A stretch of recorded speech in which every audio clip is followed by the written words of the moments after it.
మన లోపాలు సరి చేసుకోవడానికి మనకిచ్చిన అవకాశము 2023 మొత్తం మనకి ఇచ్చినట్లే. చివరి ఆదివారం కూడా మనం దేవుని సన్నిధిలో ఉన్నామంటే దేవుని కృప. ఇది అర్థమైన వ్యక్తులు దేవుని స్తుతించకుండా, కృతజ్ఞతలు చెప్పకుండా అస్సలు ఉండలేరు. కాబట్టి ఈరోజు మనం చదవబడిన లేఖన భాగాన్ని ఆరాధనలో ధ్యానించబోతున్నాం. ఏంటంటే ఆదికాండము సహోదరుడు చదివి వినిపించినట్లుగా ఆదికాండము 1వ అధ్యాయము 3 నుంచి 4 వచనాలు చదువుగా విన్నాము. దేవుడు వెలుగు కమ్మని పలుకక వెలుగు కలిగెను, వెలుగు మంచిదైనట్టు దేవుడు చూచెను. దేవుడు వెలుగును చీకటిని వేరుపరిచెను.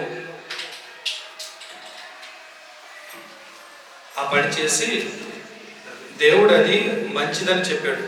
దేని నుంచి ఏది వేరు చేశాడంటే ఇంగ్లీష్లో అయితే కరెక్ట్గా అర్థమైంది. చీకటి నుంచి వెలుగును వేరు చేశాడని ఉంటుంది. డార్క్నెస్ నుంచి లైట్ని సపరేట్ చేసినట్టు ఉంటుంది. అందుకే దేవుని మనసు మీరు పరిశీలించినట్లయితే మొదటి నుంచి కూడా వెలుగు చీకటులు కలిసి ఉండట దేవునికి ఇష్టం లేదు. చీకటి వెలుగులు ఎప్పుడు కూడా ఏమై ఉండాలి? వేరుగానే ఉండాలి. అయితే దేవుడు దేన్ని ఇష్టపడుతున్నాడు? వెలుగుని ఇష్టపడుతున్నాడు. మొదటి నుంచి మీరు గమనించినట్లయితే వెలుగు చీకట్లను దేవుడు ఎప్పుడు వేరు చేస్తూనే వచ్చాడు. అందుకే విశ్వాసులకు అవిశ్వాసులతో కొంతనేంటి అన్నాడు. ఇక్కడ వెలుగు చీకట్లను దేవుడు వేరు చేశాడు. వెలుగు మనుషులకు మంచిదై ఉన్నది, చీకటి కాదు. చీకటిలో నడుచు మనుషులు వక్ర మార్గంలో ప్రవేశించే అవకాశం ఉంది. అలాగే గుంటలో పడే అవకాశం ఉంది. ఆపదలు కొని తెచ్చుకునే అవకాశం ఉంది. ఖచ్చితంగా ఆపదల్లో పడతారు. కాబట్టి ఖచ్చితంగా మనుషులకు ఏం కావాలని దేవుడు తెలుసు, వెలుగు కావాలని తెలుసు. కాబట్టి దేవుడు మన ముందు ఏముంచాడంటే వెలుగుని ఉంచాడు, చీకటిని ఉంచాడు. మనం ఎన్నుకోవాల్సింది దేవుడు మనకే విడిచిపెట్టాడు. ఆ స్వేచ్ఛను మనకు దేవుడు ఇచ్చాడు. చాలామంది అంటారు తప్పు చేస్తుంటే దేవుడు ఖండించవచ్చుగా, ఆపొచ్చుగా అంటారు. దేవుడిని ఎరుగని వ్యక్తులు అంటారు. తప్పు చేస్తూ ఉన్నప్పుడు దేవుడు వారిని అడ్డుకోవచ్చుగా అంటారు. దేవుడు మనకేమిచ్చాడు? స్వేచ్ఛనిచ్చాడు. ఇది తప్పని చెప్తున్నాడు, ఇది రైట్ అని చెప్తున్నాడు. తెలిసిన తర్వాత కూడా నేను చీకటి సంబంధిగా ఉంటాను అంటే దేవుడు ఆపుతాడా? ఆపడు కదా. అదే నువ్వు చీకటిని అసహించుకో, చీకటి క్రియలను అసహించుకో. నువ్వు అసహించుకుంటున్న విధానాన్ని బట్టి దేవుడు ఖచ్చితంగా నేనేం చేస్తాడు? వెలుగులోకి నడిపిస్తాడు. మనం ఒకటి ఇష్టపడుతూ దేవుడు ఆపట్లేదు నన్ను అనుకుంటారు. నీ ఇష్టాన్ని అడ్డుకునేటువంటి పని దేవుడు ఎప్పుడు చేయడు. నువ్వు వెలుగుని ఇష్టపడితే వెలుగునిస్తాడు. నువ్వు చీకటిని ఇష్టపడి వెలుగును ద్వేషిస్తే దేవుడు నిన్ను చీకటిలోనే విడిచిపెడతాడు. నువ్వు చీకటిలోనే నడుస్తూ ఉంటావు. ఆ దేవుడికి జాలి లేదా, కరుణ లేదా అనుకుంటావు. అంతగా ప్రేమించేటువంటి నీ యొక్క ప్రేమను దేవుడు అడ్డుకోడు. అక్కడ దేవుడు మనకి స్వేచ్ఛనిచ్చాడు. కాబట్టి దేన్ని ఎన్నుకుంటావు?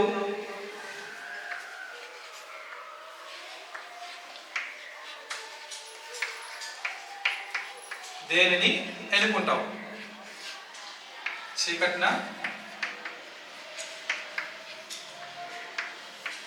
వెలుగున?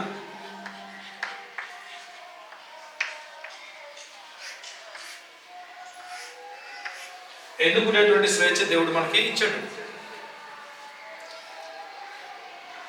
అందుకే పాపం అంటే ఏంటిదో దేవుడు మనకు తెలియజేశాడు. అలాగే పవిత్రంగా జీవించడం అంటే కూడా దేవుడు మనకి తెలియజేశాడు. మంచిని ఎన్నుకోవాలనుకునేటువంటి వ్యక్తులు మంచి ఎక్కడ దొరికిద్ది మనకి? సముద్రం అవతల దొరికిద్దా? ఆకాశంలో దొరికిద్దా? భూమి కింద దొరికిద్దా? మంచిని దేవుడు నీ హృదయం అందే ఉంచాడు, నీలోనే ఉంచాడు. వాక్యం ద్వారా దేవుడు మన హృదయాల్లో వాక్యం అనేటువంటి విత్తనాన్ని నాటుతానే ఉన్నాడు. చేయాల్సిందల్లా ఏంటి? మనం గ్రహించినటువంటి వాక్యాన్ని చేపట్టాలి, రూఢిపరచుకోవాలి, నిర్ణయించుకోవాలి. లేదంటే చీకటిని ఎన్నుకున్నారంటే చీకటి సంబంధమైన ఫలితాలే మన జీవితాల్లో ఎదురు చూస్తూ ఉంటాయి. అంత మించి ఏం లేదు. కాబట్టి దేవుడు వెలుగును సృష్టించాడు.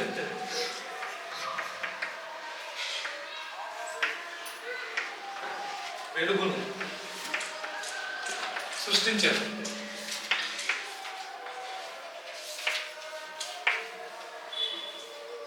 దేవుడి యొక్క మనస్సు ఏమర్థం పడుతుంది మనకి?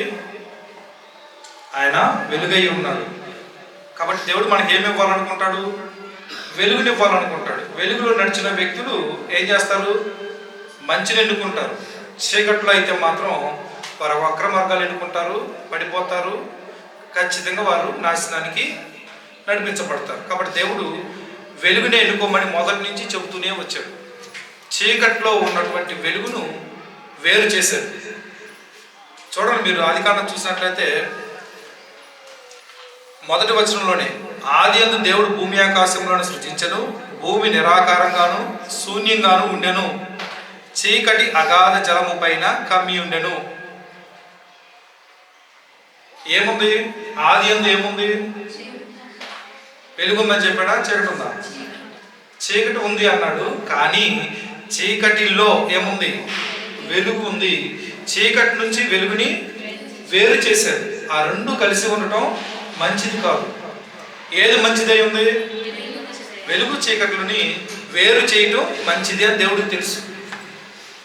అలాగే మన జీవితాల్లో కూడా వెలుగులు చీకట్లు అనేవి తారసపడతా ఉంటాయి.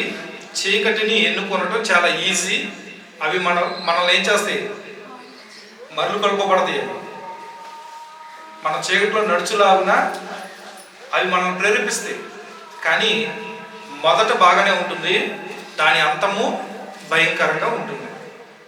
స్లో పాయిజన్ అంటారు తెలుసుగా, బాగానే ఉంటుంది. తీపి వస్తువులు మంచియే, కానీ అవి ఏం చేస్తాయి? శరీరానికి హాని చేస్తాయి. చేదు కడుపుకి తీపి వస్తువులు కడుపుకి మంచిది కాదంటారు.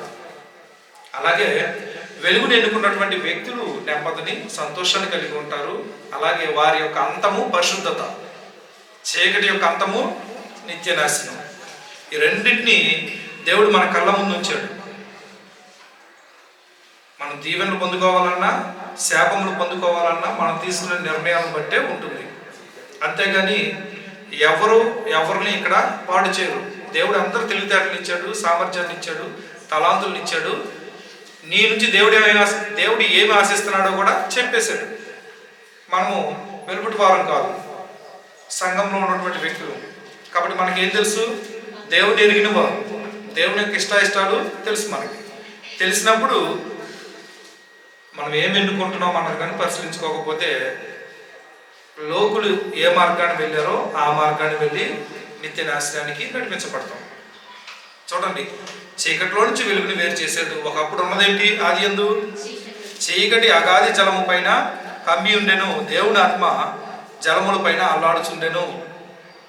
అది మంచిది కాదు. అగాధ జలముల పైన, చీకటి అగాధ జలముల పైన కమ్మి ఉండెను. అది మంచిదా? కాదు. చీకటిలో నుంచి వెలుగును వేరు చేయడం అనేది మాత్రం మంచిది. మనం కూడా ఎలా జీవిస్తూ ఉన్నాము? క్రీస్తుని ఎరగక మునుపు, క్రీస్తు సువార్త అంగీకరింపక మునుపు ఎలా జీవించామంటే చీకటిలో జీవించాం. కానీ దేవుడు ఆ చీకటిలో నుంచి ఎవరిని బయట తీస్తున్నాడు? వెలుగు సంబంధులుగా తయారు చేస్తున్నాడు. మొదట వెలుగును సృష్టించాడు, చీకటి నుంచి వెలుగుని సృష్టించాడు. అదే పని దేవుడు ఇప్పటికి మన జీవితాల్లో చేస్తూనే ఉన్నాడు. చీకటి నుంచి వెలుగుని వేరు చేయటం. చీకటి సంబంధులుగా ఉండకూడదు, వెలుగు సంబంధులుగా ఉండాలి. ఎందుకంటే దేవుడు చీకటిని మెచ్చుకోడు.